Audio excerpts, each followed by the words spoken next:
믿음은 창조입니다. 믿음은 창조입니다. 이 제목으로 오늘은 히브리서 11장의 믿음의 족보에 올라있는 사라라고 하는 여인의 믿음을 한번 살펴보겠습니다. 제가 시를 하나 낭송해 드릴 거예요. 시 제목이 서정유님의 쓴 절망이라고 하는 시인데요. 그냥 들으시면 돼요. 제가 시낭송 잘 못하는데 그냥 들으시면 돼요. 이미 오래전에 결정되어진 나의 이 아픔이라면 이 정도의 외로움쯤이야 하늘을 보면서도 지울 수 있다. 또 얼마나 지난 후에 이보다 더한 고통이 온데도 나에게 나의 황혼을 가질 고독이 있다면, 투명한 겨울 단풍으로 자신을 지어갈 수만 있다면 내 알지 못할 변화의 순간들을 부러워 안을 수 있다. 밤하늘 윤동주의 별을 보며 그의 바람을 맞으며 나는 오늘의 이 아픔을 그의 탓으로 돌려버렸다. 헤어짐도 만남처럼 반가운 것이라면 한갓 인간의 우울쯤이야 흔적 없이 지워질 수 있으리라. 하루하루가 아픈 오늘의 하늘, 어쩌면 하염없이 울어버릴 수도 있으련만 무엇에 걸고 살아야 할지 아픔은 아픔으로 끝나주지 않는다. 절망이라고 하는 시인데요, 이 시인이 이 절망이라고 하는 시를 통해서 우리에게 전달하고자 하는 메시지가 뭐냐면, 우리 인생 가운데 외로움도 이별도 우울도 견딜 수 있다는 거예요. 그런데 우리의 인생 가운데 희망이 상실이 되어지면 그것은 단순한 아픔으로 끝나지 않는다. 그 메시지를 우리에게 던져주고 있습니다. 그래서 철학자 케르 케고르는 우리에게 절망을 가리켜서 죽음에 이르게 하는 병이다, 이런 이야기를 했어요. 여러분들은 어떤 희망을 가지고 살아가십니까? 여러분이 저에게 물어보십시오. 목사님은 어떤 희망을 가지고 살아가요? 이렇게 물어보세요. 여러분들하고 다 천국 가려고요. 그게 제 희망이고 꿈이에요. 아름다운 교회 성도들이 한 사람도 낙오하지 아니하고 저와 함께 다 천국 가는 것을 희망하고 꿈꾸고 살아가요. 그래서 이 아름다운 교회는 정말 온전한 구원의 방주가 되기를 간절하게 소원해요. 새벽마다 종이 기도하는 것은 다른 기도가 아니에요. 하나님, 우리 아름다운 교회 성도들 기업에 복을 주시옵소서, 건강에 복을 주시옵소서. 그 기업 천년만년 먹고 살 거 아니니까 그 기도 제가 별로 잘 안 해요. 우리 아름다운 교회 성도들 건강에 복을 주시어서 120세까지 무병장수하게 하여 주시옵소서. 그 기도도 안 해요. 제가 기도하는 것은 딱 한 가지예요. 한 사람 한 사람 이름을 불러가면서, 하나님, 우리 모든 아름다운 교회 권석들이 천국 가서 다 만나는 그러한 믿음의 사람들이 다 되게 해달라고 그 믿음을 위해서 한 사람 한 사람씩 기도해요. 왜냐하면 저와 여러분들은 하나님이 언제 부를지 모르거든요. 그런데 이 땅에 모든 희망을 걸고 산다, 그렇게 생각을 하면 슬플 것 같아요. 그냥 제가 슬플 것 같아요. 죽기 살기로 이 땅에서 부하게 사는 것, 건강하게 사는 걸로 꿈꾸고 왔는데 안 건강할 수도 있잖아요. 건강한 것만 다 복은 아니에요. 여러분들 90세 100세까지 다 건강하게 팔팔하게 살다가 내일 갑자기 탁 죽는 게 건강이라고 복이라고 생각하는데, 그것도 복일 수 있지만 반대되는 복도 있을 수 있어요. 어떤 복이에요? 건강했는데 그 미모가 아름다웠는데 어떤 사고로 어떤 질병으로 통하여서 내 사지 욕심을 쓰지 못하는 경우도 있을 수 있어요. 그런데 그 순간에 예수 그리스도를 인격적으로 만나는 거예요. 그래서 그 기쁨이 그 전에 건강하게 살았을 때에 경험하고 누리지 못했던 그 복보다 내가 비록 장애가 찾아왔어요. 비록 건강을 잃어서 내가 살아가는데 불편해요. 그럼에도 불구하고 하나님이 내 삶의 구원자 되시고 내 삶의 주인 되심에 너무너무 감사해서 매 순간 행복할 수 있다라고 하면 제가 볼 때 그거보다 더 큰 축복은 없잖아요. 만약에 이 땅에서의 삶이 다라고 하면, 이 땅에서 삶이 끝이라고 하면 건강하게 못 사는 거 복 아니에요. 물질이 없어서 가난하게 사는 거 절대 복 아니에요. 다른 사람보다 못 배우는 거 절대 복 아니에요. 이 세상이 끝이라고 하면, 이 세상이 끝이면 수단과 방법을 가리지 말고 여러분들 할 수 있는 거 다 해봐야 되잖아요. 그리고 다 누리고 살아봐야 되잖아요. 왜 다른 사람 매일 좋은 비행기 타고 세계 곳곳을 다니면서 파라다이스를 보고 왔다 그렇게 이야기하는데, 나는 오늘도 여전히 냄새 캑캑 나는 그곳에서 쓰레기를 치워야 하고 남의 집에 화장실을 닦아야 돼요. 불행한 거잖아요. 근데 여기가 다가 아니기 때문에, 이 땅에서의 삶이 다가 아니기 때문에 오늘 우리는 비록 내 삶 가운데 무화과 나무에 열매가 없고 소출이 없어도 있잖아요. 우리의 양이 없어도 나를 구원하신 여호와 하나님이 내 삶의 주인이면 저와 여러분들은 행복할 수 있어야 돼요. 히브리서 11장을 이렇게 묵상을 하는 가운데 참 사라라고 하는 이 여인의 믿음을 찾아서 콕 집어서 이 믿음을 본받으십시오 이렇게 말하기가 참 곤란한 부분이 없지 않아 있어요. 왜냐하면 저와 여러분들은 사라가 누구예요? 아브라함의 부인. 그런데 아브라함의 부인이었는데 하나님의 신실하신 약속을 믿지 아니하고 그는 어떻게 했어요? 하나님이 자녀 준다 그랬는데 그 여종 하갈을 남편에게 싹 넣어가지고 이스마엘을 낳게 했잖아요. 그게 무슨 믿음 있는 행동이에요. 그리고 천사 둘을 보내서 너희들이 내게 베풀었던 그 은혜가 너무너무 감사해서 내가 너희들에게 자녀 줄 거다 그렇게 이야기했어요. 하나님이 아브라함 99세 때 다시 한번 확인을 시켜줄 때에 성경은 뭐라 이야기해요? 아브라함도 웃고 사레도 웃었다 그렇게 이야기를 하잖아요. 하나님이 그 웃음에 대해서 논쟁을 벌이기를 시작해요. 무슨 논쟁을 벌여요? 여러분들 이 말씀을 조금 이해하려고 하면 창세기 17장서부터 조금 찾아보셔야 돼요. 왜냐하면 사라의 믿음을 찾으려고 하면 근거를 가지고 찾아야 되거든요.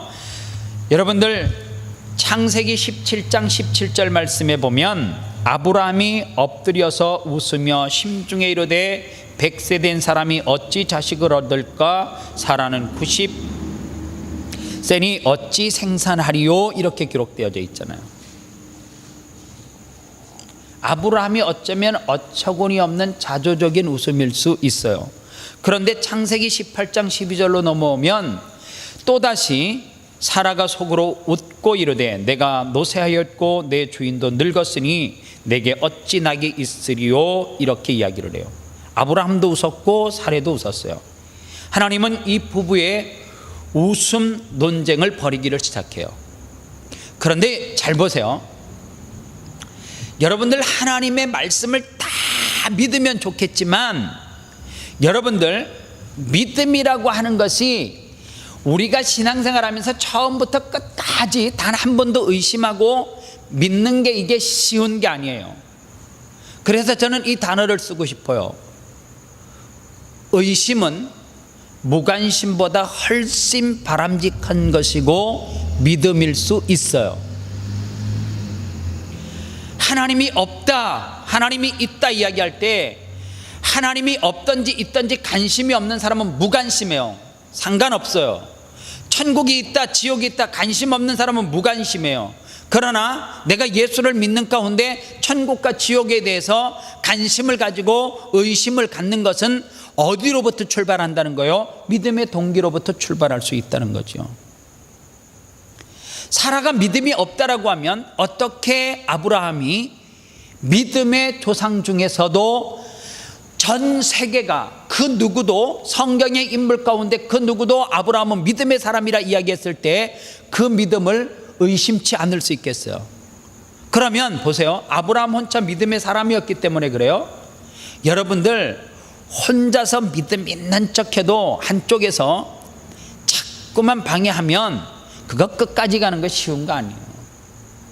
아브라함이 하나님으로부터 믿음의 테스트를 합격했다라고 하면 거기에서 사라의 역할이 전혀 없었을 거라고 하는 거예요. 여러분들 고대 사회 속에서는 여인은 사실 조금 죄송하지만 부인은 부인인데 그 부인이 뭐 혼자 아니어도 될 수 있는 상황? 그래서 보면 둘째, 셋째, 넷째도 가능한 상황? 그러니까 여러분들 여인이라고 하는 어떤 의미를 가지면 그 당시에는 똑같은 사람으로 평등하게 남성과 대접을 받을 수 없는 그 시대 고대 사회예요. 그래서 아브라함이라고 하는 사람을 대표적으로 이야기를 하지만 그러나 중요한 게 있어요. 고대 사회나 지금이나 부인의 역할은 달라요, 같아요. 제가 볼 때 별반 다를 거 없어요. 안에서 아내가 바가지 박박 긁으면 아브라함이 믿음의 조상으로 인정받는 거 결코 쉽지 않아요, 제가 볼 때. 사라라고 하는 여인이 정말로 그 남편의 신실한 믿음을 서포트해 줄 수 있다라고 하는 것은 아브라함 믿음 이꼬르 사라 믿음은 거의 같은 수준일 수 있던지 아니면 사라의 믿음이 어쩌면 더 나을 수도 있어요. 그러나 우리가 성경에 기록되어져 있는 사례가 웃었다, 그리고 웃고 난 다음에 사례가 어떤 또 이야기를 하느냐면 여호와 하나님께서 또 다시 아브라함과 사라의 웃음 가운데 찾아오셔서 논쟁을 해요. 창세기 18장 13절로 15절에 보니까 여호와께서 아브라함에게 이르시되 사라가 왜 웃으며 이르기를 내가 늙었거늘 어떻게 아들을 낳으려 하느냐. 사라가 두려워서 승인치 아니하여 가로되 내가 웃지 아니하였나이다. 가라사대 아니라 내가 웃었느니라. 이렇게 이야기해요. 여기서 원어 성경에 보니까 사라가 제가 웃지 아니했습니다 라고 하는 것은 강한 부정으로 쓰여져 있는 것이 아니라 뉘우침의 어떤 표현으로 쓰여져 있는 거예요. 제가 정말 웃지 않았습니다 이거하고 제가 웃지 않았습니다 이런 표현하고는 한국 똑같은 단어를 써도 틀릴 수 있다. 제가 웃지 않았습니다. 말꼬리를 흐린다든가. 그런데 요 하나님은 사라가 그렇게 했지만 사라의 믿음 가운데 하나는 뭐냐면 하나님의 약속을 믿는 믿음이 있었어요. 여러분들 하나님은 우리에게 축복하실 때에 무엇을 통해서요? 약속을 통해서 축복해요. 그 약속은 기다림이거든요. 어떤 소녀가 손에 25센트짜리 두 개를 들고 있는 거예요. 50센트를 들고 있어요. 그런데 아빠가 물었어요. 야, 너 손에 얼마 있냐? 그렇게 물으니까 1불이 있다는 거예요. 너 50센트밖에 없는데? 그렇게 이야기를 했어요. 나 1불이 있다니까요. 그렇게 이야기했어요. 아니 50센트밖에 없다는데 너 왜 1불이 있다고 자꾸만 우겨? 그렇게 이야기를 하니까 이 아이가 뭐라고 이야기하냐면 엄마가 내가 요거 하면 1불 준다고 했기 때문에 나는 비록 지금 내 손에 50센트가 있어도 엄마는 그 약속을 반드시 지켜주실 것이기 때문에 나는 1불을 가지고 있는 거랑 마찬가지다는 거예요. 이게 뭐예요? 엄마에 대한 뭐예요? 약속에 대한 확신이잖아요. 믿음이잖아요. 사례가 하나님의 축복을 받을 수 있었던 것은 하나님이 그에게 주신다라고 했어요. 그런데 내 상황이 그런 거예요. 우리가 믿음에 자꾸 해이가 될 때가 있단 말이에요. 아무것도 없거든요. 경수가 끊어졌어요. 의사가 이야기를 해도 아무리 용한 의사가 이야기를 해도 웃을 수밖에 없는 상황이에요. 제가 아이를 놓을 수 있는 몸 상태가 아닙니다. 그러면서 웃을 수 있어요. 속으로 웃을 수도 있잖아요. 사례가 지금 그렇게 하는 거예요. 그러나 사례가 거기서 내가 웃으면서 죽어도 다시는 내가 아이를 낳을 수도 없고 그것은 망언이고 막 이렇게 한 것이 아니라 그 후에 사라의 모습을 보면 뭐에 대한 기다림이 있었어요? 하나님의 약속에 대한 기다림이 있었어요. 여러분들 기다릴 줄 아는 것, 그게 믿음이에요. 하나님이 내게 복 주실 줄 믿고 기다리는 거. 우리 한국 사람들은 신앙생활하면서 참 너무 조급해요. 한 번에 응답받지 못하면, 한 번에 뭐 하지 못하면 자꾸만 실패한 기도, 실패한 신앙이라고 이야기를 해요. 우리의 신앙이 어느 한순간에 기도해서 그날 밤에 응답받고 그날 밤에 응답받지 못하고 이 땅에서 내가 조금 더 많이 얻고 덜 얻는 거를 가지고 우리는 하나님 앞에 축복을 받았다 받지 못했다라고 딱 단정 지어서 이야기를 한단 말이에요. 절대 그렇지 않아요. 그러면 보세요. 이 땅에 그런 논리로 이야기를 하면 세상에서 목회자 가운데 성공했다라고 이야기했을 때 성공한 목회자는 어떤 사람이에요? 대형 교회를 하는 사람 아니겠어요? 개척을 했는데 어떤 사람은 1년, 5년, 10년이 돼도 10명도 안 넘어요. 어떤 사람은 개척을 했는데 천막을 치고 했는데 5년 만에 5,000명이 모여요. 누가 성공한 사람이고 누가 실패한 사람이에요? 5,000명 모이는 사람은 성공한 사람이죠. 10명밖에 안 모이는 사람은 실패한 사람이죠. 그러면 목사가 되어져서 도심에 있는 큰 교회, 대형 교회에 청빙을 받아요. 그런데 어떤 사람은 똑같이 학교를 졸업하고 저 섬에 있는, 아니면 시골에 있는 몇 명 되지 않는 할머니 할아버지가 신앙생활하는 그곳에 청빙을 받아요. 어떤 사람이 성공한 사람이에요? 세상의 관점으로 보면, 세상의 잣대로 이야기하면 큰 대형 교회를 세운 사람, 대형 교회에서 목회하고 있는 사람, 우리가 신앙생활하면서 건강이 안 좋으면 그 사람은 하나님 앞에 벌 받는 사람이에요. 무슨 문제가 안 풀리면, 우리가 이민을 살아가면서 비자 문제가 해결이 안 돼요. 그러면 그 사람 벌 받는 사람이에요? 잘 해결이 된 사람은 하나님의 축복을 그냥 덤탱이로 다 받아가지고 그 사람이 축복의 주인공이에요? 그 사람만 간증해야 돼요? 천만에요. 우리는 늘 그렇게 신앙을 이야기할 때 하나님의 약속을 믿고 끝까지 신실하게 가는 사람. 그래서 여러분들 정말 중요한 게 뭐냐면, 신앙은 뭐냐면 마지막 종착역에 갔을 때에 어떤 자리에 서 있는가가 참 중요해요. 이게 무슨 말이냐면, 신앙생활을 잘해요. 열심히 해요. 어느 사람이 물질의 복을 받았어요. 시간이 점점 지나면서 하나님 앞에 갈 날이 확률적으로 가까워지는데 하나님과 점점 멀어져 가 있어요. 그리고 하나님 앞에 섰어요. 어떤 사람은 가면 갈수록 경제적인 어려움이 있었어요.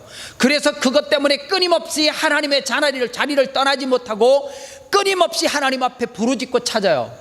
이 사람도 하나님 앞에 설 때가 다 됐어요. 그런데 이 사람은 그 가난함이, 물질의 축복을 받지 못함이 하나님 앞에 섰을 때 더 가까이 가서 하나님 앞에 부르짖고 통회하고 눈물 흘리는 삶을 살았어요. 하나님 편에서 봤을 때 어떤 사람이 축복받은 사람이겠냔 말이에요. 여러분들 신앙의 잣대를 자꾸만 세상에서 일어나는 현상들을 가지고 복을 받았다, 복을 받지 못했다라고 판단하는 것은 아주 잘못된 거예요. 내가 세상에서 잘 나가는 목사이기 때문에 하나님 앞에 복 받았다고. 그런데 잘 나갔는데 끝에 가니까 끝이 흐려져요. 하나님 앞에 설 때 너무너무 흐린 삶을 살아. 그런데 이 사람을 어찌 하나님 앞에 복 받은 사람이라고 말할 수 있겠냔 말이에요. 비자가 해결되면 뭐예요? 사업이 잘 되면 뭐예요? 그 일로 하나님을 점점 멀리 떠나는데, 죽을 때까지 비자가 해결되지 않아서 다른 데 떠나지도 못하고 하나님의 교회도 떠나지도 못하고, 그래서 하나님 앞에 평생 울 수밖에 없었어요. 눈물을 흘릴 수밖에 없었어. 가난함이 나를 하나님의 곁을 떠나지 못하게 만들어요. 그래서 눈물이 마를 날이 없어. 그러다가 고생하면서 하나님 앞에 섰어요. 떠난 사람을 하나님이 복되다 할까, 아니면 그 가난함 때문에, 그 비자 문제 때문에 고통하면서 하나님 앞을 떠나지 못하고 하나님 앞에 눈물로 콧물로 지새우는 밤이 많았던 사람을 하나님이 복되다 하냔 말이에요.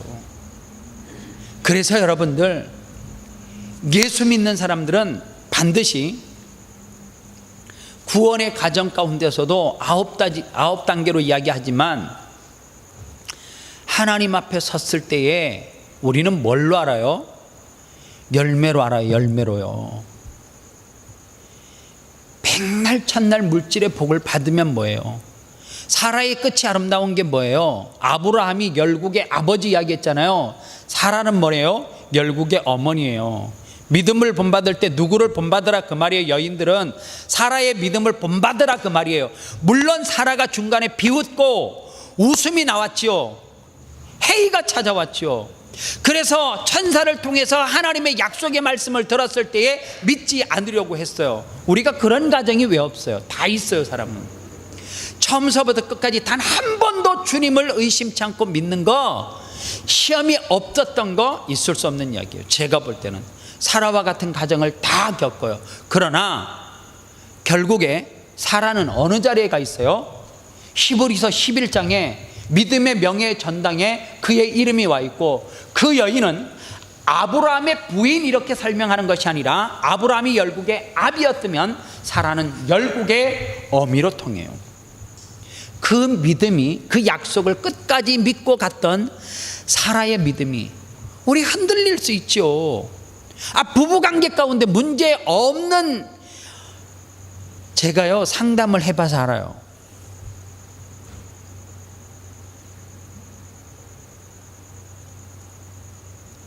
어떤 부인이 그러더라고요.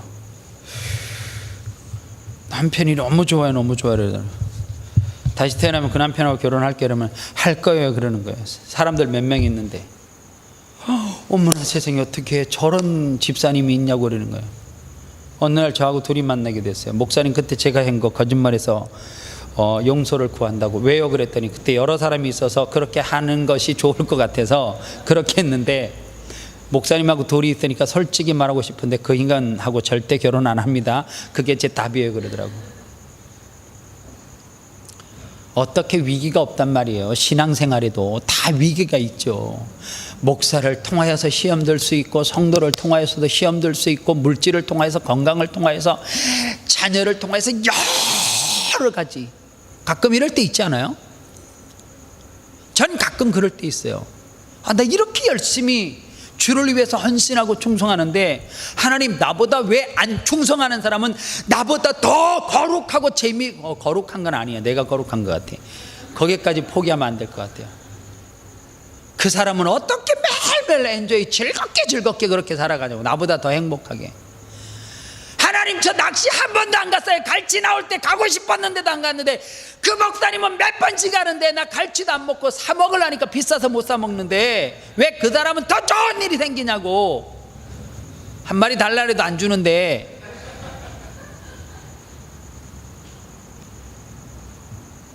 그런데 여러분들 보세요. 우리가 그럴 때가 있단 말이에요. 막 안 풀리면 하소연할 때. 근데 사라는 경수가 끊어졌잖아요. 하나님이 자녀 준다니까 믿지만, 하나님의 약속을 믿지만 순간 자기의 상황을 보니까 안 될 것 같은 거, 그게 사라에게 찾아왔던 해이에요. 그러나 사라 그 본 마음 가운데는 뭐는 없었어요? 하나님의 약속을 끝까지 부정하거나 끝까지 나는 아니야 그렇게 하지 않았어요. 그래서 사라가 하나님의 약속을 믿고 이삭을 얻었을 때에 이삭의 이름이 뭐예요? 이름의 뜻이 뭐예요? 웃는다라고 하는 표현이 이삭의 이름 가운데 있잖아요. 하나님이 우리에게 웃음을 주셨다는 거 아니에요. 나에게 웃게 하셨다. 그 웃음이 뭐예요? 끝까지 비웃음이에요? 아니에요. 순간 내가 해이를 느껴서 하나님이 어찌 저러실고 내 아픈 마음도 모르시고 이 고대 이 사회에서 살아가면서 여인이 아이를 못 낳는다라고 하는 것은 그것만큼 상처와 아픔이 없는데 하나님이 어찌 저러실고 그러는데 하나님이 나를 뭐하게 하셨다고요? 웃게 하신다고요. 언제 웃었어요? 초반전에 웃었어요? 내가 자꾸만 설교하다 첫 끝발 이야기를 해서 죄송해요. 우리는 뒤끝발이 좋아야 돼요. 끝에가 좋아야 돼. 끝에가. 신앙생활은 가면 갈수록 좋아야 돼요. 신앙생활은 뭐가 가면 갈수록 좋은 거예요? 여러분들 이미 나서 하나님과 멀어지면 그거 하나님 앞에 지금 벌 받고 있는 증거예요. 확실하게 믿으시기 바랍니다. 그거 큰 벌 받고 있는 거예요. 예수 대충 믿는 거 이미 나서 그거 하나님이 여러분들 거의 그냥 방치한 수준이에요.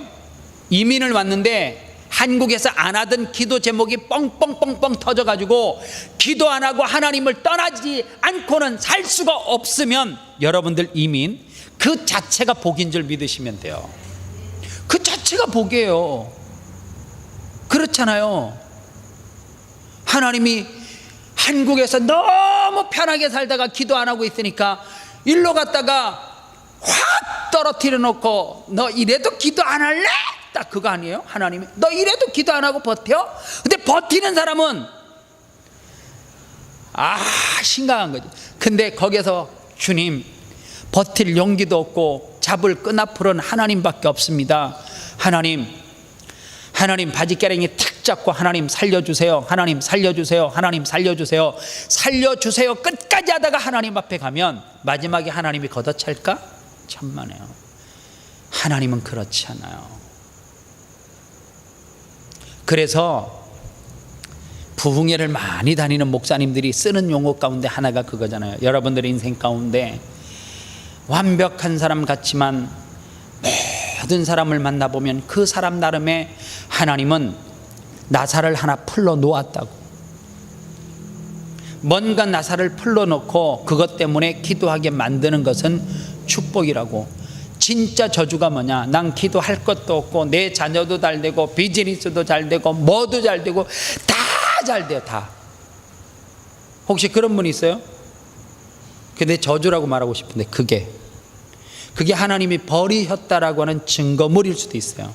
그런데 과거에 조금 잘 나가다가 갑자기 내 인생 가운데 문제가 서서히 드러나기 시작해요. 잠이 안 와. 불안해. 그게 자녀일 수도 있어요. 여러분들 잘 되는 사업 가지고 막 축포 터뜨리면 안 돼요. 불안해야지 정상이죠. 불안해야지. 하나님 내가 이렇게 감당할 능력이 안 되는데 왜 내게 이렇게 많은 것을 주십니까? 불안해야죠. 그리고 사탄이 나를 무엇으로 유혹하는지 그 유혹에 대해서 생각을 할 줄 알아야 되는데 대부분의 성도는 이렇게 말하더란 말이에요. 목사님 제가 이번 주는 어쩔 수 없이 주의를 지킬지 못하겠습니다. 여러분들 하나님 앞에 두 가지만 포기하지 않으면 반드시 그 인생 성공해요. 하나는 주의를 성수해요. 하나는 11조예요. 그거 포기하지 마세요. 누가 벨의 벨소리 성경을 이상하게 해석해가지고 목사님 11조는 어떻게 다 필요 없어요. 1대1로 와요. 내가 성경 딱 펴놓고 설명할 테니까. 두 가지 포기하지 않으면 두 가지만 포기하지 아니하면 반드시 인생 가운데 성공해요. 주의를 성수해요. 건강하지 않아도 하나님 앞에 주의를 약속하고 여러분들 하나님이 내게 물질을 주시는 만큼서부터 시작해서 하루에 수십억을 줘도 하나님 앞에 11조 약속한 거 범하지 말고요.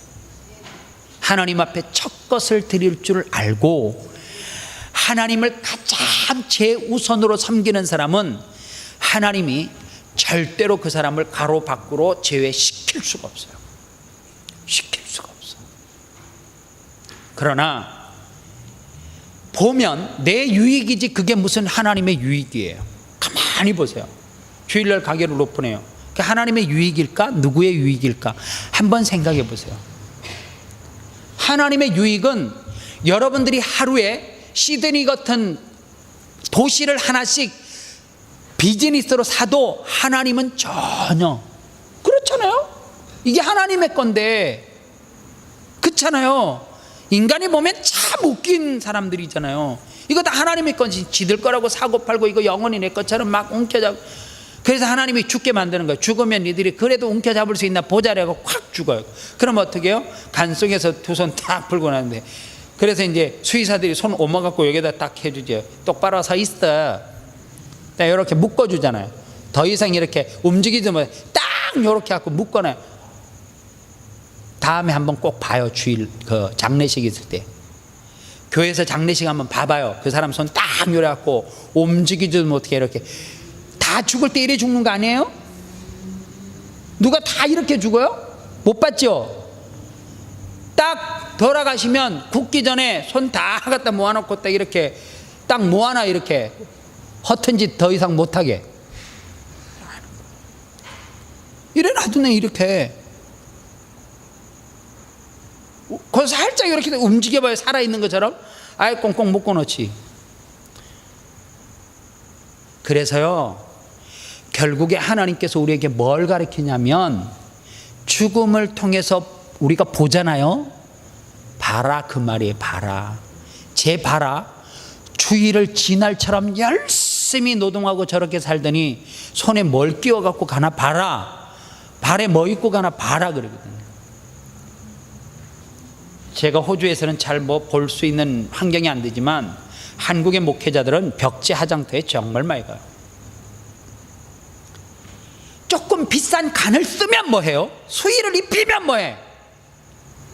급할 땐 45분이면 다 불 세게 해가지고 좋은 간도 좋은 수의를 입고 들어가도 45분이면 그 앞에서 딱 불 속으로 들어갈 때 찬송해. 요단강 건너서 만나림 하간 예배를 드리고 딱 들어갈 때, 그리고 딱 돌아서서 화장실 갔다 와서 대기실에 좀 있으면 예, 다 됐습니다 그래갖고 똑같이 200만 원, 300만 원, 1000만 원짜리 간을 쓴 사람이나 수의를 금으로 된 사람 다 똑같이 남는 거 딱 하나 있대요. 뭔 줄 아세요?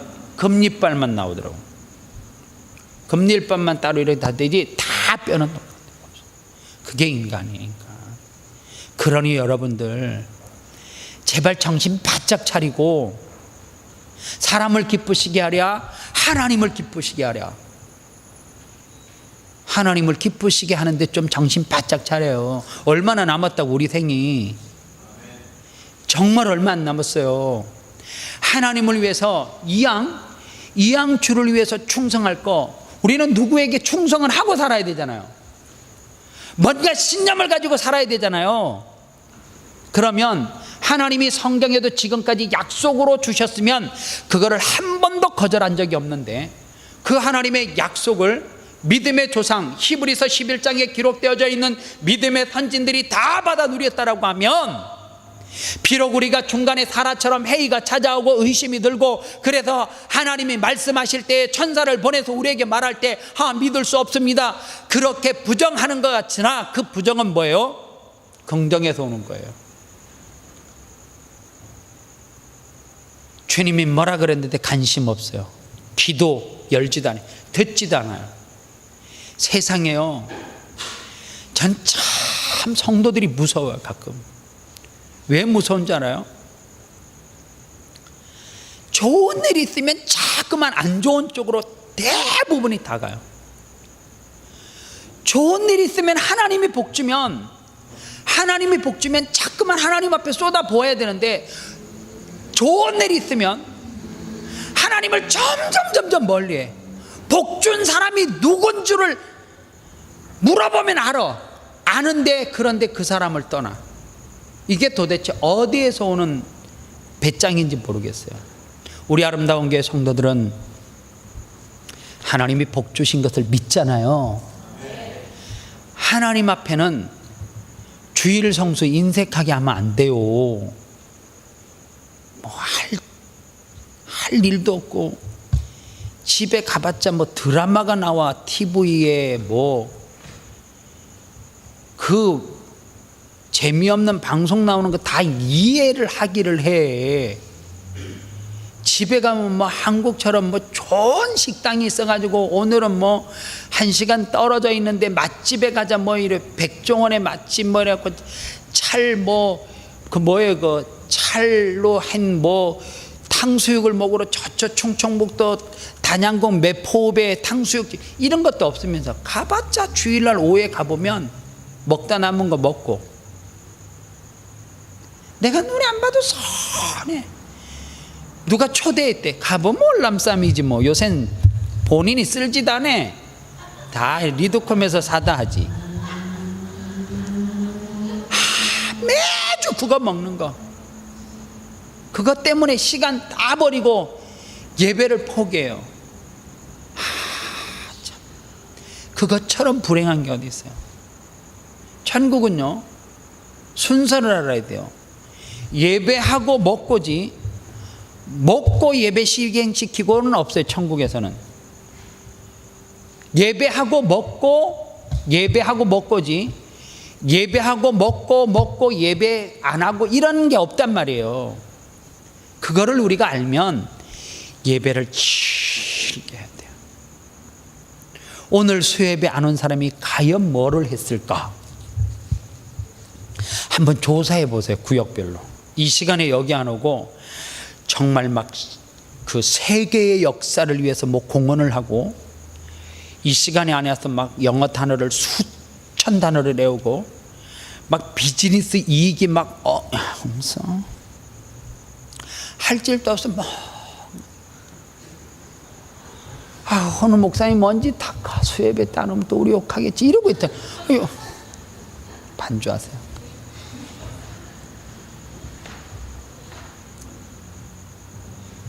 한국교회는 믿음의 선배 목사님들이 참 우리에게 좋은 복을 물려줬어요. 그게 수요 예배예요. 어느 초신자가 그래요. 목사님, 주일날 예배를 사모하고 드렸는데 월요일날 직장에 가고 화요일날 수요일날쯤 되면 그 은혜가 식어버린대요. 막 짜증이 몰려올 때쯤 돼서 수요예배 딱 와서 은혜를 받고 가면 목, 금, 토요일을 이겨낼 수 있는 힘이 생긴대. 이야, 멋지잖아요. 해석도 멋지게 하잖아요. 이런 사람이 있어. 어느 놈이 수요예배를 만들어놔서 놀러도 못 가게 만들고, 이거 직분은 맡았으니까 안 가면 또 목사님한테 야단 맞고, 뭐 실만하면 뭐 하고, 새벽 예배 누가 만드는지 저주를 퍼붓고 안 나오면서. 여러분들, 정말로 한국에 복음이 들어왔을 때 선교사님들, 한국의 초창기 교회 목사님들이 정말 우리들에게 좋은 선물 주셨어요. 어느 나라가 주일 성수를 우리처럼 우리처럼 귀하게 여기는 민족이 있냔 말이에요. 어느 민족이 11조에 대해서 목숨 거는 민족이 어디 있어요?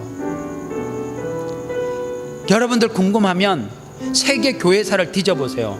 기독교 복음이 들어오고 대한민국처럼 축복받은 민족이 전 세계적으로 단 한 군데도 없어요. 없어요. 진짜 없어요. 그런데 그 축복이 뭐냐면 주일 성수예요. 가난했지만 11조를 생명처럼 여기고 했어요. 그래서 조국 대한민국은 저는 복받았다라고 확신하는 목회자거든요.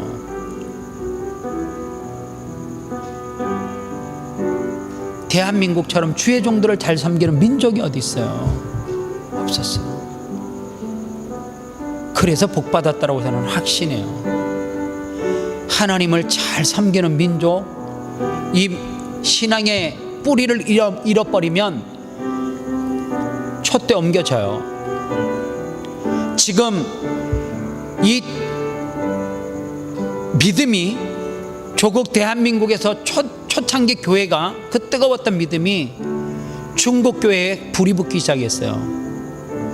중국의 경제가 성장하는 거, 이유 없이 성장하는 거 절대 아니에요. 저는 확신해요. 여러분들, 중국의 기독교 인구들이 많게는 3억 이상을 봐요. 3억 이상이면 조국 대한민국 전체 다 해봤자 얼마예요? 5천이죠. 6배가 넘는 사람이 같은 시간에 기도한다고 생각을 해보세요. 우리는 5천만이 다 믿어요? 천만이에요. 지금 기독교 인구 800만, 780만 이렇게밖에 안 봐요. 우리가 지금 얼마나 큰 위기인 줄 알겠죠. 한국교회 개척에서 개척 멤버들 가운데 부흥하는 교회 있으면 대보세요. 100% 다 수평 이동이에요. 인기 있는 목사 따라, 설교 잘하는 목사 따라서, 방송에 잘 나오는 목사 따라서, 재미있게 설교하는 유머를 많이 섞는 목사 따라서 수평 이동 다 하는 거지. 어떤 교회가 그래요. 1년 만에 교인 2,000명이 됐는데 그 가운데 장로가 400~500명이 됐는데 400~500명 말이 돼요? 그 작은 교회에서 장로로 부름을 받았는데 그 교회에서 짐 감당하기 싫으니까 다 큰 교회로 스며들어온 거잖아요. 하나님 앞에 내게 이 작은 교회에서 왜 직분 주셨는가를 생각해 보세요. 오늘 이 밤에 기도할 때 첫 번째, 우리 아름다운 교회 찬양팀을 위해서 좀 기도해 주세요.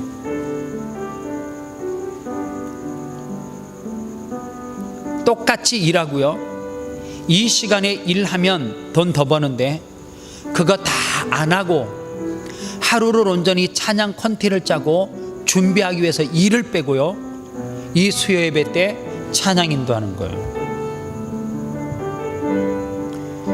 야간에 일하면 돈 더 받아요. 그런데 수요일 날은 저는 일을 할 수 없습니다. 왜? 아름다운 교회 찬양팀에서 제가 찬양 사역을 해야 되기 때문에 못하는 거예요.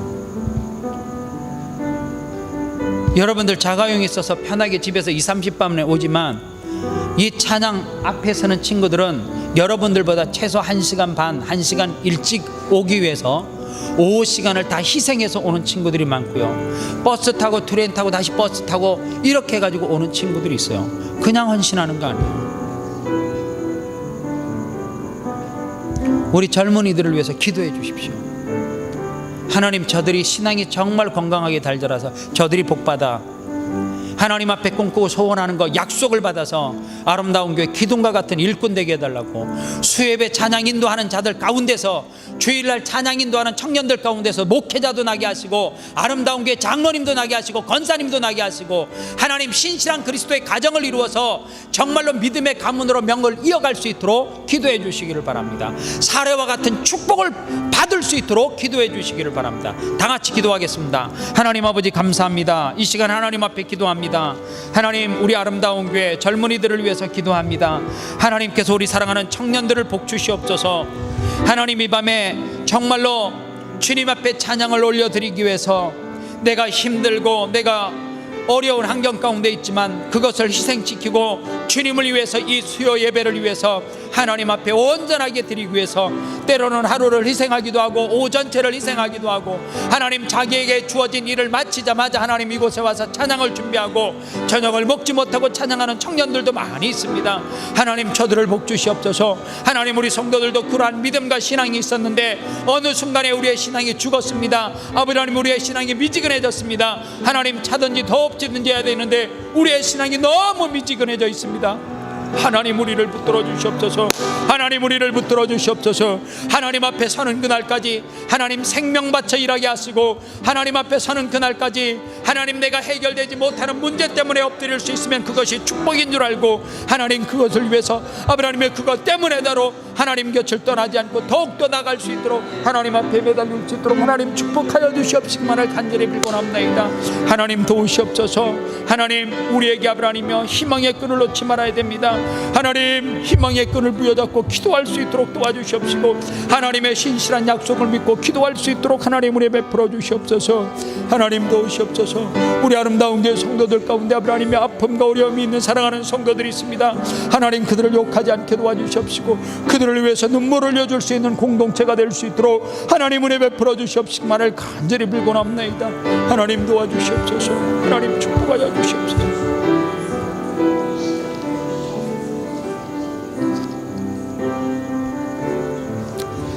이 시간 한 번 더 기도하도록 하겠습니다.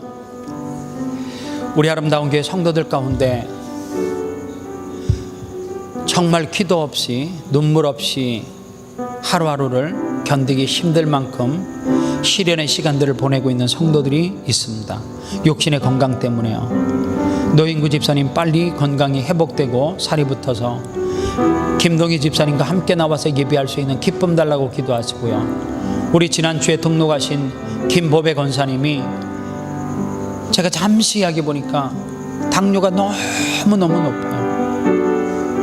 하루에 주사를 4번 맞아야 된대요. 너무 마음이 아프고 기도해야 되겠다. 건강해야지 주일하잖아요. 우리 한동일 장로님 수술하고 정말로 의사 선생님은 건강 잘 관리하고 체크해야 된다고, 수술하고 나오시자마자 신방 가시면 다 가죠. 사랑하는 장로님 건강을 위해서 기도해 주시고,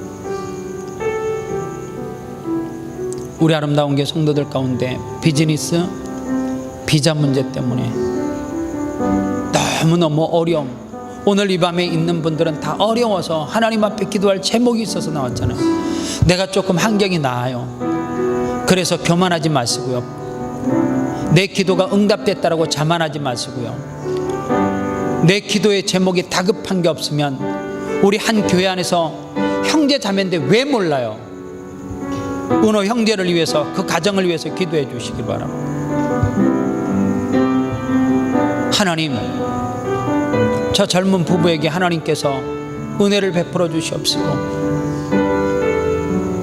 하나님이 저 가정 가운데 어루만짐의 축복이 있게 해달라고 기도해 주시길 바랍니다. 신앙을 포기할 수 없어서 이곳에서 하나님 앞에 엎드리고는 사랑하는 청년들이 있고요, 비자 문제 때문에 고통하는 가정들이 있어요. 내가 경험해봐서 알잖아요. 그 아픔이 얼마나 큰 아픔인지. 저러니까 뭐하지가 아니라 하나님 저 가정 복 주셔야 된다고, 함께 울어야지 교회라고, 함께 울어야지 형제예요. 하나님, 우리 아름다운 게 내가 기억나고 생각나는 어려움 가운데 있는 성도들을 위해서 기도해 주시기를 바랍니다. 고통 가운데 신음하는 성도들을 위해서 눈물을 흘려주시기를 바랍니다. 이 시간 다 같이 기도하도록 하겠습니다. 하나님 아버지, 이 시간 주님 앞에 다시 한번 기도합니다. 우리 아름다운 교회 공동체를 하나님 복 주셔서 많은 사람들이 함께 신앙생활할 수 있는 은혜 주심에 감사를 드립니다. 하나님, 그렇지만 이 땅에 와서 하나님 비자 문제로, 가정의 문제로, 하나님 건강의 문제로, 사업의 문제로, 자녀의 문제로, 여러 가지 문제들로 하나님의 고통하는 사랑하는 성도들이 많이 있습니다. 나는 그 문제로부터 자유하지만 하나님, 그러나 그 문제가